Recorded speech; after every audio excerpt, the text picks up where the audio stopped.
Sunday dinner at my son Michael's house had become a monthly ritual I'd started to dread. But I kept going because I wanted to see my grandson Tyler, and because I kept hoping things would get better between us. They didn't. "Mom, could you please not do that?" Michael said as I helped Tyler with his homework at the dining table. "Not help him with math? Not interfere. Jessica has a system for Tyler's homework. You're confusing him." I looked at my daughter-in-law, Jessica, who was scrolling through her phone at the other end of the table. She didn't look up. "I was just explaining fractions," I said quietly. "He asked for help. And I appreciate that, but we're trying to teach Tyler to be independent. Not to rely on." Michael trailed off, but the meaning was clear. Not to rely on you. I've been hearing variations of this for 2 years, ever since Michael married Jessica and moved into this house in the suburbs. Suddenly, everything I did was wrong. The way I dressed was embarrassing. The car I drove was an eyesore in their driveway. The gifts I brought were too modest or not appropriate. "Maybe I should go," I said, starting to gather my things. "Actually, Mom, we need to talk about something." Michael exchanged glances with Jessica, who finally looked up from her phone. "Jessica and I have been discussing it, and we think it's time for some boundaries." "What kind of boundaries?" "We think the monthly dinner should stop. They're becoming stressful for everyone." I felt like I'd been slapped.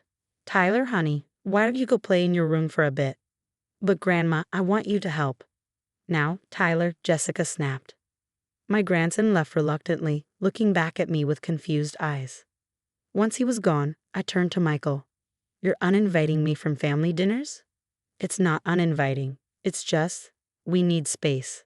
You're always here, always giving advice we didn't ask for, always making Jessica feel inadequate." "I've never made Jessica feel inadequate." "You don't have to say it," Jessica spoke up, her voice sharp. "It's in everything you do. The way you look at this house like it's not good enough. The way you dress like you're better than us because you don't care about appearances." "I dress practically. I've never claimed to be better than anyone." "You drive that ancient car and live in that tiny apartment and act like you're making some noble statement about materialism," Jessica continued. "Meanwhile, Michael and I are working hard to build something real, to give Tyler the life he deserves. And you just judge." "I've never judged you." "You don't have to say it," Michael said. "We can feel it. And honestly, Mom, it's exhausting. We're asking you to respect our space. Give us some time without the constant presence." I stood up slowly, my hands shaking. "How much time?" "We'll reach out when we're ready.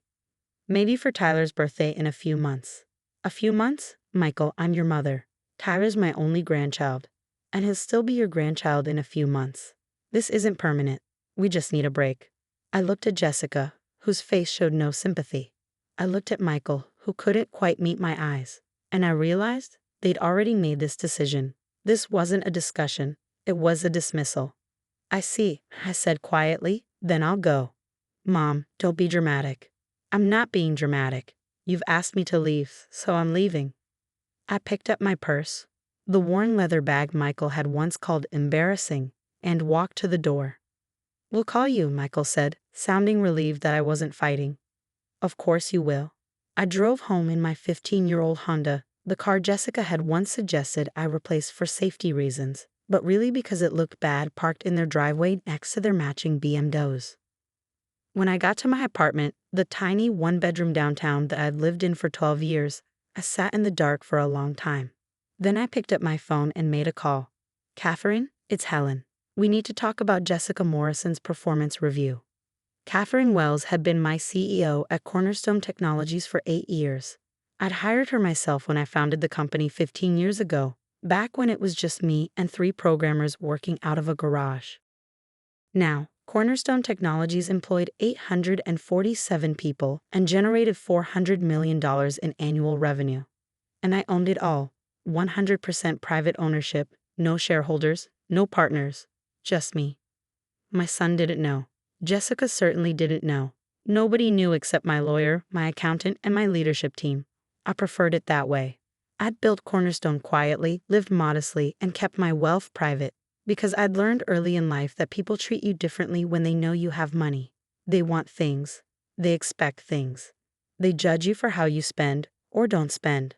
So I stayed under the radar, drove the old car, lived in a simple apartment, shopped at discount stores, And nobody questioned it because I was just Helen Morrison, middle-aged widow, retired from some vague office job, living on a modest fixed income. Except I wasn't retired. I was running the tech empire from my laptop, attending board meetings via video call, making million-dollar decisions while my son called me a burden. Helen, good to hear from you, Catherine said. Though unsurprised you're calling on a Sunday evening. Jessica Morrison. She works in our marketing department. Junior account manager. Yes, I know Jessica. She's actually Michael's wife, isn't she? Your daughter-in-law?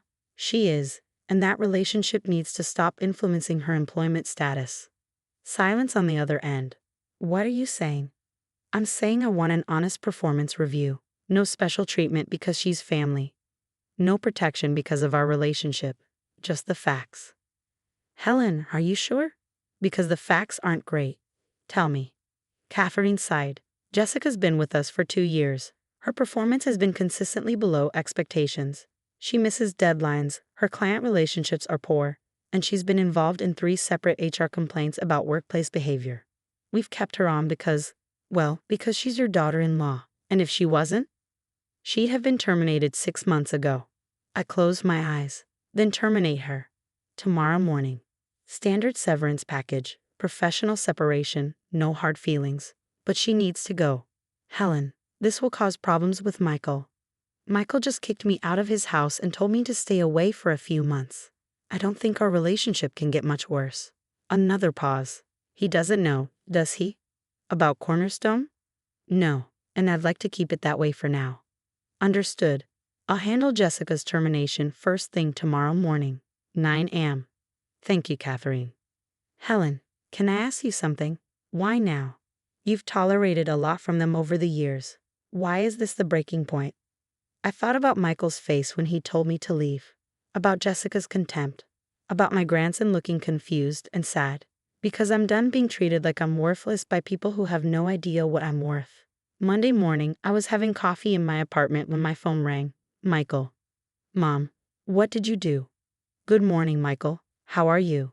Don't play games. Jessica just got fired from her job. Out of nowhere. They called her into HR at 9 a.m. and terminated her. Did you have something to do with this? Why would I have anything to do with Jessica's employment?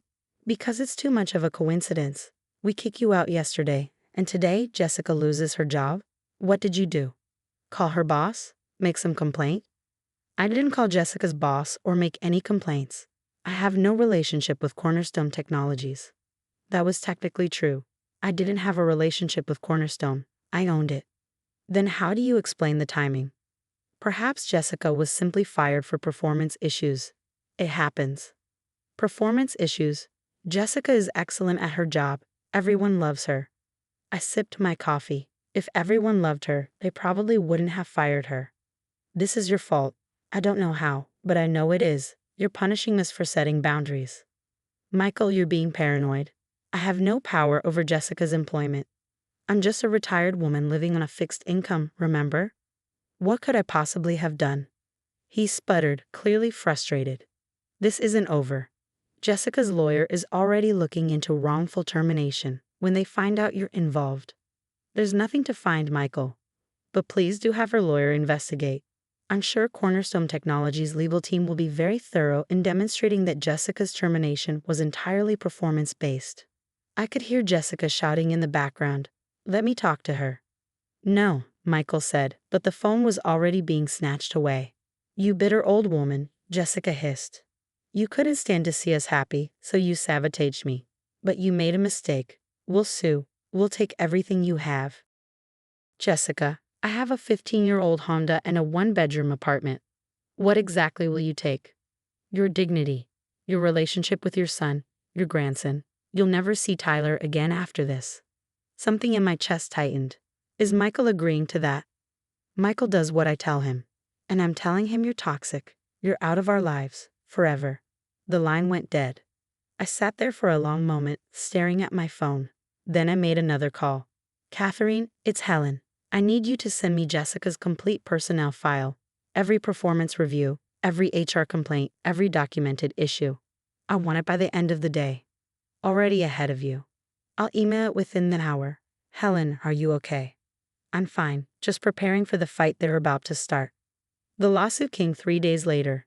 Jessica Morrison versus Cornerstone Technologies, alleging wrongful termination, discrimination, and retaliation. The complaint specifically mentioned that she was fired immediately following a family dispute with a relative who may have connections to the company. They were fishing, trying to establish my connection to Cornerstone. They had no proof, just suspicion and timing. Cornerstone's lawyers filed a motion to dismiss, including 47 pages of documentation detailing Jessica's performance issues, complete with dates, examples, and witness statements. It was devastating and entirely factual.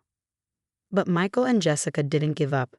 They hired a private investigator to look into my background, trying to find the connection between me and Cornerstone Technologies.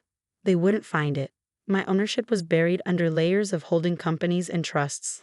All perfectly legal, all completely opaque. Unless I chose to reveal it, they'd never know. 2 weeks into their investigation, my lawyer called. Helen, they're digging into your finances. They've subpoenaed your bank records, tax returns, and property holdings. They're trying to prove you have the means and connections to influence Jessica's employment. Let them look. They'll find a modest savings account, Social Security payments, and 12 years of rent payments. Nothing that suggests I own a $400 million company. You've covered your tracks well. I've been careful for a reason. 3 weeks after the lawsuit was filed, I got another call from Michael. Mom, we need to talk. In person. I thought I was toxic and out of your lives forever. Please, this is important. Can you come to the house? Against my better judgment, I went. Michael answered the door looking haggard. Jessica sat on the couch, arms crossed, glaring at me. Their lawyer, an expensive one, judging by his suit, sat in the armchair. Mrs. Morrison, thank you for coming, the lawyer said. I'm Robert Chen, representing Michael and Jessica in their lawsuit against Cornerstone Technologies. I'm aware. We've been investigating the circumstances of Mrs. Morrison, the younger Mrs. Morrison's, termination, and we've hit a wall. Every avenue we explore leads nowhere. The company's documentation is impeccable. Their legal team is top tier. Their ownership structure is completely opaque. Sounds like a well-run company. It does, which makes us wonder, who runs a company that well? I said nothing. We've looked into your background, Mrs. Morrison. There's nothing there. Just a widow living modestly on what appears to be a fixed income. But the timing of Jessica's termination, combined with the company's unusual structure, makes us suspicious. Suspicious of what? That you have some connection to Cornerstone Technologies that you're not disclosing. That's quite a conspiracy theory, Mr. Chen. It would explain everything. How Jessica was fired so quickly after your argument with Michael. Why the company had such thorough documentation ready immediately. Why their legal response was so aggressive and comprehensive. Or, I said calmly, Jessica was simply a poor employee who was fired for legitimate performance reasons, and you're wasting time and money on a baseless lawsuit. Michael leaned forward. Mom, just tell us the truth. Do you know someone at Cornerstone? Did you call in a favor? If you just admit it, we can settle this and move on. I don't know anyone at Cornerstone Technologies who would take my call to fire an employee. Is that clear enough? Again, technically true. Nobody at Cornerstone would fire someone just because I called. They'd fire someone because I, as the owner, instructed them to, which was entirely different. The lawyer looked frustrated. Mrs. Morrison, I'll be blunt. This lawsuit is expensive. My retainer alone was $50,000. If we continue, it could cost your son and daughter-in-law hundreds of thousands in legal fees with very little chance of success given the documentation against us. Then perhaps you should drop the lawsuit. We will. On one condition, we want to know the truth. Not for the lawsuit, just for us. Do you own Cornerstone Technologies? The room went completely silent. I looked at Michael, my son who kicked me out of his house, who'd chosen his wife over his mother, who let me be called a burden and toxic without defending me. I looked at Jessica, who'd sneered at my car in my apartment, who'd judged me for living modestly, who'd threatened to keep me from my grandson. I looked at the lawyer, who just revealed they'd spent $50,000 of money they didn't have trying to prove a conspiracy. Mr. Chen, I said slowly, even if I did own Cornerstone Technologies, I wouldn't tell you, because that information is none of your business. My finances are private. My business dealings are private. And my relationship with my son should never have been contingent on my bank balance. That's not an answer, Jessica snapped. It's the only answer you're getting. I stood up. Drop the lawsuit, Jessica. You were fired for cause. Fighting it will only cost you money you don't have and expose more of your performance issues to the public record. Take the severance, find a new job, and move on. And what about us? Michael asked quietly. What about our relationship? What relationship, Michael? You kicked me out. You told me to stay away for months. You let your wife call me toxic and threaten to keep me from my grandson. You chose to believe I was some bitter old woman instead of someone who might have legitimate reasons for her choices. I didn't know what else to think. You could have trusted me. You could have asked me directly instead of hiring a PI. You could have given me the benefit of the doubt. I picked up my purse. But you didn't. And now you have to live with that choice. Mom, wait. Goodbye, Michael. Mr. Chen, Jessica, I trust you'll drop the lawsuit by the end of the week. If you don't, Cornerstone's lawyers will file for sanctions and legal fees. I'm told that could be quite expensive. I walked out. The lawsuit was dropped 4 days later. I heard through my CEO that Jessica had found a new job, an entry-level position at a much smaller company with a significant pay cut. Michael tried calling several times. I didn't answer. Then 3 months later, my grandson's birthday arrived.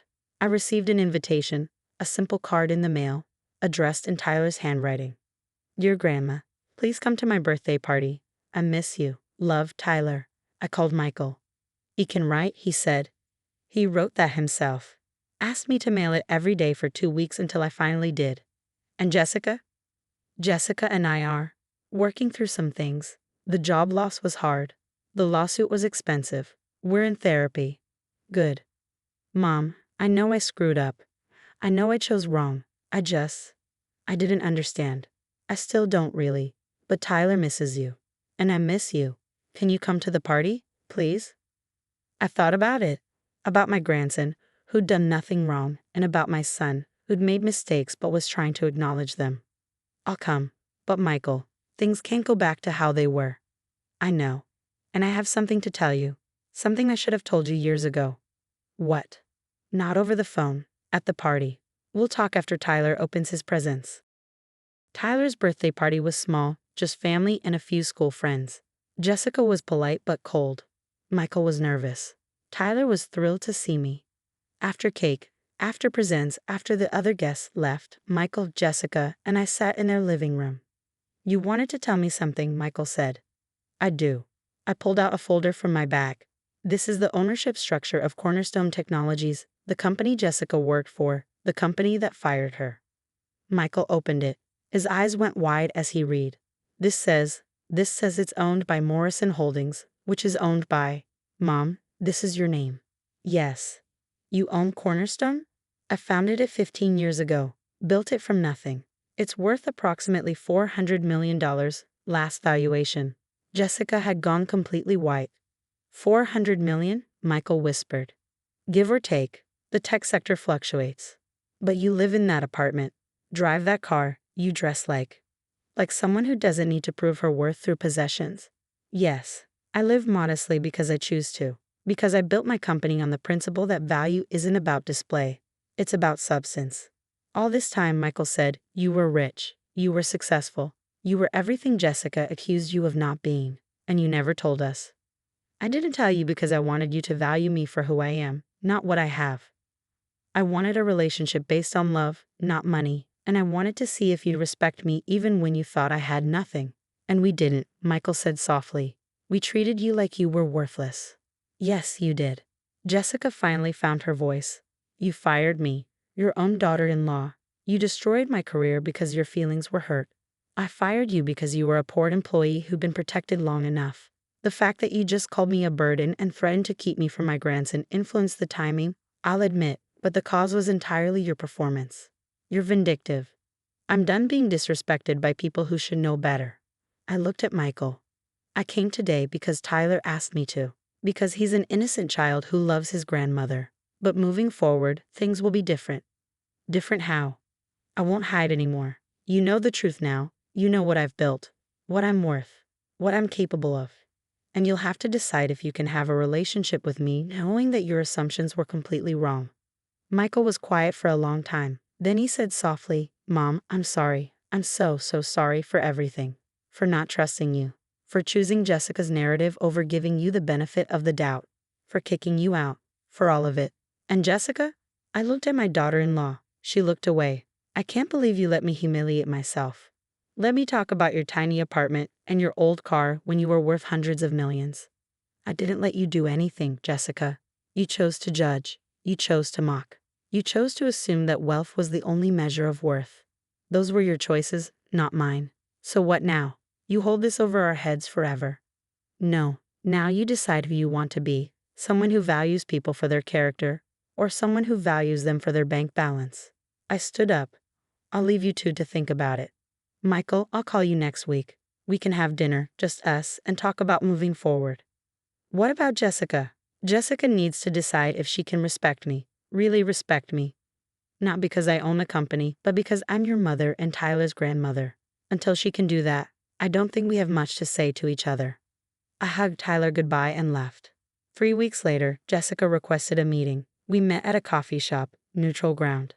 I've been in therapy, she said without preamble, processing why I treated you the way I did, and my therapist helped me understand something. What's that? I was intimidated by you, even when I thought you were poor. You were so confident, so content, so comfortable in your own skin, and I've never been any of those things. So I tried to tear you down, to make you small so I could feel big. That's very honest.